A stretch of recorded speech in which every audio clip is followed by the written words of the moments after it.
तालचेर अधिष्ठात्री देवी आम ओडिशार प्रसिद्ध हिंगुला पीठ आज तांकर यात्रा हुए। आज महा विजय होती अग्निरूपा माँ प्रकट होती लोकंकर भक्त मानकर दर्शन पाई एटा अबाहमान कालरू ये परंपरा जारी होकी अच्छी।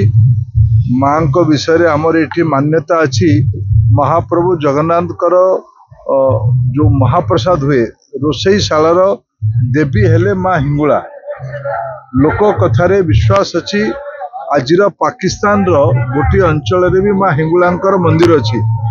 मत थे सौभाग्य मिलता कराची रु लाहौर रु इस्लामाबाद रु लाहौर फेरिया रास्तार से अंचल आसे। मु दूर से विषय शुणी आमर ये माँ ये प्रसिद्धि एत अच्छे आम जो मैंने भक्त समग्र हिंदू समाज माँ पाखे वर्ष को थे आम ये अग्निरूपा देवी को पूजा करने आसू।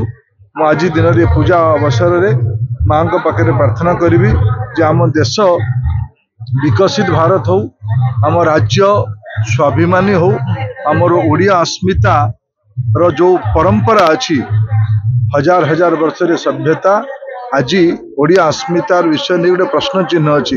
मु माँ पाखे आशीर्वाद प्रार्थना करी ओडिया अस्मिता बजाय रहू। हिंदू मान्यता रे माँ पाखे पूजा अर्चना कले सब मनस्कामना पूर्ण हुए। मु मोर ओडियार अस्मितार विकास भारतर विकसित हबार स्वप्न ये साकार हो यही माँ को प्रार्थना कर लिया।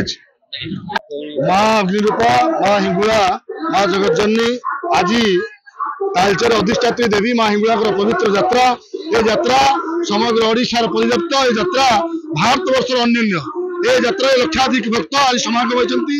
माँ अग्निरूपा हिंगुला आशीर्वाद नापी भक्त मैंने आज विभिन्न जगार विभिन्न प्रांतर आसती माँ हिंगुला आज आशीर्वाद नापी से माँ जगतजननी को मु आज पवित्र यात्रा अवसर समस्त को शुभकामना जनावा सहित माँ जगतजननी आशीर्वाद समस्त नियंतु। माँ जगतजननी समस्त को माँ जगतजननी हिंगुला समस्त को निरागमय सुखमय मंगलमय करंतु या माँ जगतजननी हिंगुला प्रार्थना।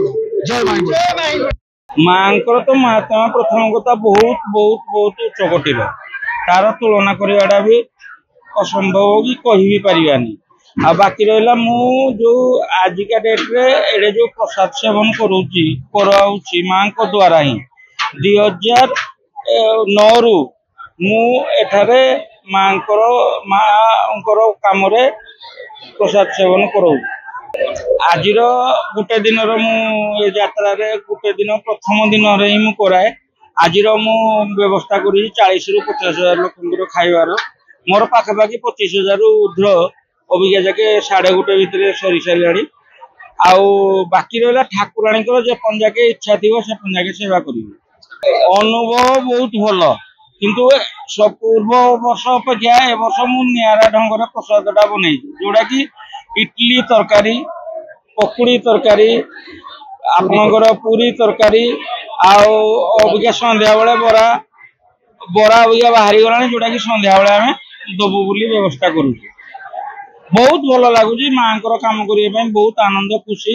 जो दिन आप माँ जंताल यात्रा है से दिन ठारू मु प्रत्येक संध्या बेले आसी मोर जगह जगह रखा कि स्टॉल व्यवस्था करवा सबुदिन आसिक मो व्यवस्था करे। आज जोड़ा कि आज गोटे दिन मुझे माँ 9 दिन यात्रा कि गोटे दिन प्रथम दिन ना करे गोटे परंपरा भित्तिक कार्यक्रम दीर्घ दिन धरी आंचलिक टीका मधुर संघ ये जो हिंगुला यात्रा एक दिन आम एटीएम तरफ आम अन्न प्रसाद व्यवस्था करी लक्षाधिक भक्तर जनसमागम हुए। यहाँ बड़ सौभाग्यर कथा वर्ष को गोटे थर मात्र सुजोग मिले।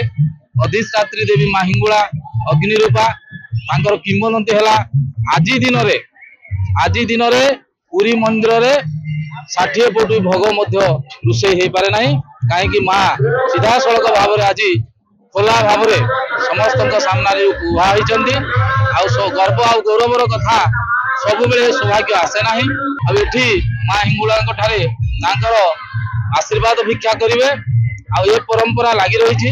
प्रत्येक वर्ष एटीएम तरफ आम भक्त मान ए दुर्दिन समय असुविधा समय डह डह खरार पानीय जल एवं पानी खाद्य व्यवस्था आम जारी रखीचु। ये जो आज पाग जो परिवर्तन है आश्चर्यर कथा ये केवल माँ ही करुणा जेभली भाव में ग्रीष्म प्रभाव काली देखा देइतिला जदि सेबल हुआ एठी जनसाधारण दर्शन करवा आउ एठी जो बुलाबुली करी भक्त मान समस्त को देखा प्रसाद सेवन करवा गोटे असंभव हो पड़ता। ये माँ अपार करुणा दृष्टि आज आकाश मेघाच्छन्न होती बहु संख्यार यात्री जी समागम होता बहुगुणित हो जाए समस्ते आनंद उल्लास यात्रा ए महोत्सव उपभोग कर।